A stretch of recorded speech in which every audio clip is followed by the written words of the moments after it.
ask questions and talk to everyone, and we're just really looking forward to today. So thank you for being here, and thank you, Victor.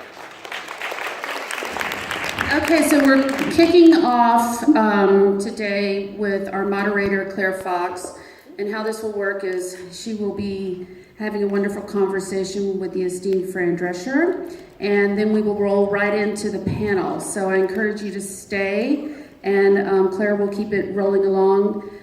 Claire, would you like to come up, please? Claire Fox with the LA Food Policy Council. That's a mouthful, no pun intended. She's going to do an excellent job, and you should learn more about her organization. And of course, Fran Drescher. Please join us, Fran, who we all know and love. Yes. Fran is a global celebrity, of course, but also a global ambassador for wellness and health, and a real change maker and an innovator, and founded Cancer Schmancer, which I had the pleasure to be part of early on, and has only grown and sustained and gotten bigger and better, and is so incredibly important. So please make sure you go to cancerschmancer.org and learn more about that, because everyone can be a part of it, right, Fran? Yes, of course. Okay, everyone, have fun. All right. Good morning. Thank you so much, Lindsay. Good morning, everyone. It is such a pleasure to be with you. As was said, my name is Claire Fox. I'm the Executive Director of the Los Angeles Food Policy Council. I'm so excited to have the privilege of interviewing the one and only Fran Drescher this morning. It's a good idea. I'm going to take this out, too. So I've always been a fan, but I was blown away when I really dug into your history around food and health advocacy. And you've really made this your personal mission. Yes. And you see it as more than just, the nonprofit or talking points. It's really a movement. So Totally. Can you talk a little bit about how you got into food, where your passion comes from? Well, as a 18-year well cancer survivor, thank you. Over the course of, those years, I really started to ask hard questions that I didn't think the medical community was really paying attention to, and why we get sick. Right now, most Western medicine is reductionist medicine, which comes out of war, which makes a lot of sense. If a soldier is shot up, you got to go right to the site of the wound, patch him or her up, and either put him back out on the front lines or send them home. But in terms of chronic illness or other kinds of diseases, just going to the end symptom is not really very productive. And so I started to look at causation and why are we getting sick? Why are people getting cancer? And let's identify the cause and eliminate it. And the more I dug into that, and I started by writing the New York Times bestseller, Cancer Schmancer, because I didn't want what happened to me to happen to other people by means of misdiagnosis and mistreatment. It took me 2 years and 8 doctors to get a proper diagnosis of uterine cancer. I got in the stirrups more times than Roy Rogers. And so eventually I realized the book was just the beginning and not the end of what's now a life mission. And so the Cancer Schmancer movement came out of that, because I started to see, after speaking to thousands of people across the nation, that what we don't know is killing us. The questions we're not asking is not serving us well. And frankly, the lifestyle that we are all living, for the most part, is completely unsustainable. And we're slipping down a rabbit hole towards our own demise.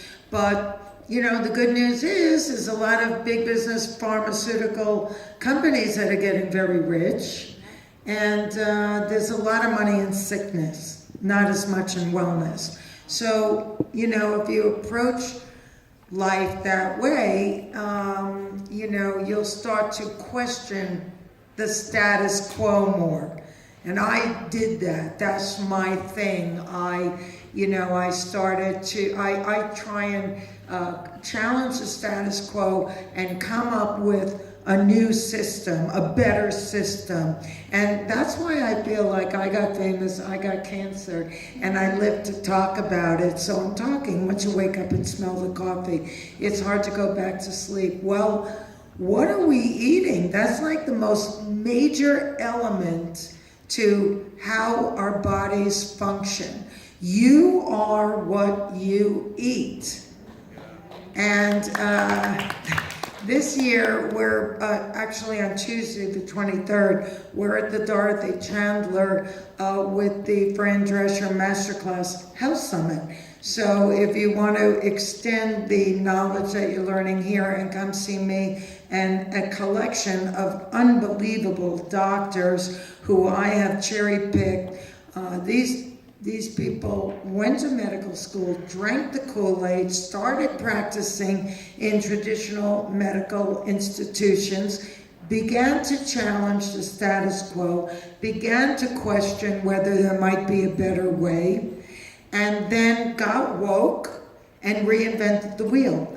And what we're going to do is blow your mind.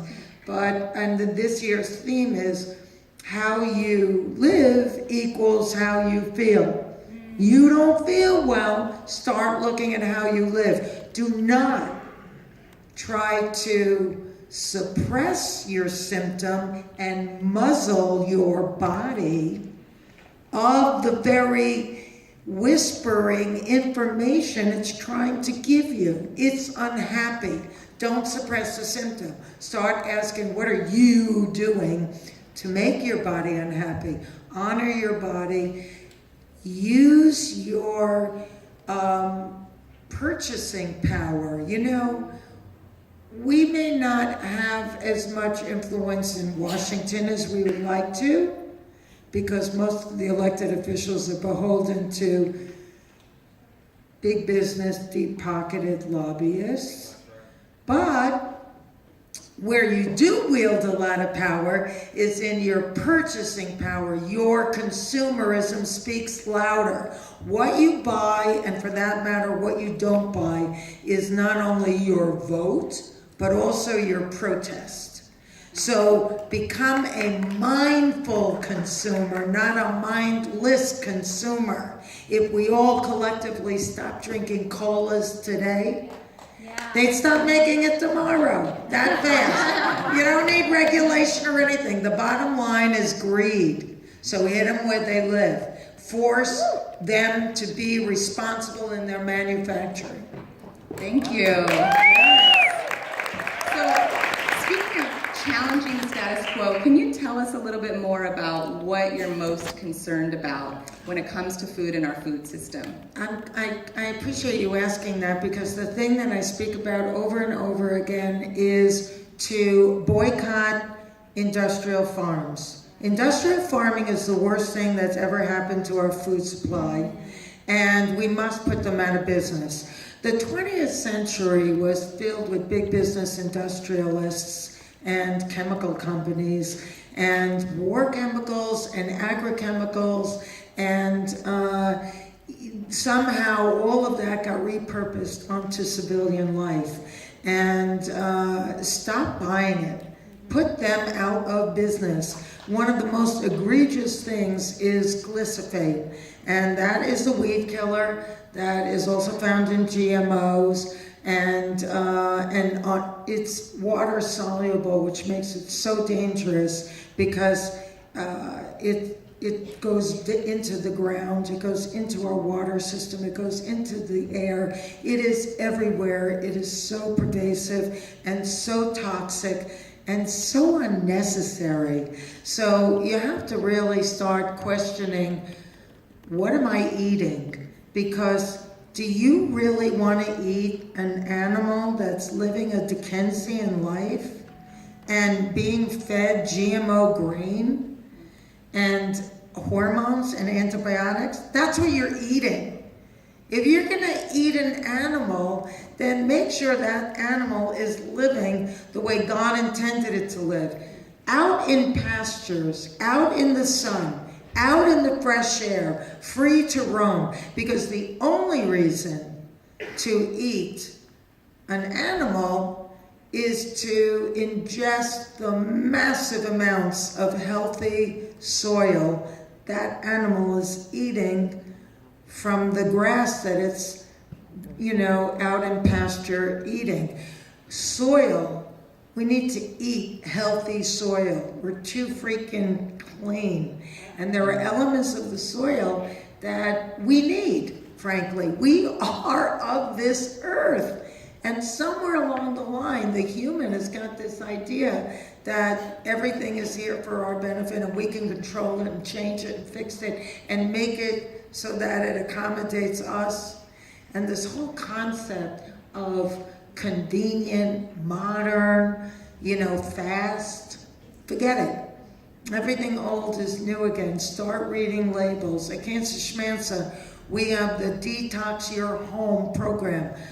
Detox your home because the home is the most toxic place we spend the most time in and ironically have the most control over.